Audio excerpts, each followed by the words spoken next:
After a lawsuit and Justice Department oversight, what happens next for voting in San Juan County? This has opened up a lot of doors for our communities down here. I'm Ben Winslow at the federal courthouse in Salt Lake City. A settlement between the ACLU, Navajo Nation Human Rights Commission, and San Juan County expired with this latest election.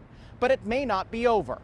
I have the biggest county in the state of Utah, so it creates some challenges. San Juan County was sued in 2016 by the Navajo Nation Human Rights Commission and the American Civil Liberties Union over voter access. We have a Native American culture that has a completely different language, and it's not a language that you can learn easily because it's not written anyplace. So you have to learn it from your grandparents. And so to get the people that can interpret that language at the polling places is probably the most difficult thing that we face. While vote by mail is a big hit across Utah, the lawsuit claims San Juan County's use of it limited in-person polling locations where there would be language assistance and created hurdles for Native American voters who would have to drive hours on dirt roads just to vote.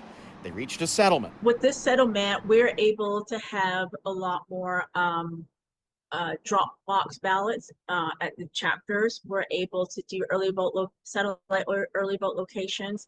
We're even able to help people with interpretation. Tara Benally registers people to vote with the advocacy group Stewardship Utah. She also lives in San Juan County, and she says the settlement has led to more people being able to vote. Which is great to see. We still have the long lines, and people generally like to cast their ballot at polling location on the day of the general election as opposed to the mail-in ballot because they still have questions. From where we were in 2016 to now that we have seen improvement, but that again doesn't mean that it's perfect. With the settlement expiring this election year, the ACLU says it will explore extending it.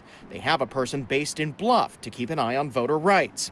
Working closely with San Juan County to extend the settlement if possible, or even if we cannot do it through this litigation, that we are going to be there. San Juan County's commissioner says they've made great strides. I think we've gone out of our way to get interpreters where they're needed, to get ads on the Navajo radio, to get everybody informed, whether they're on the reservation or off the reservation. I think we've done a great job in trying to make sure that everybody gets a chance to vote. Now, somewhat related to all of this, the U.S. Department of Justice has been monitoring San Juan County elections to ensure that there are no issues.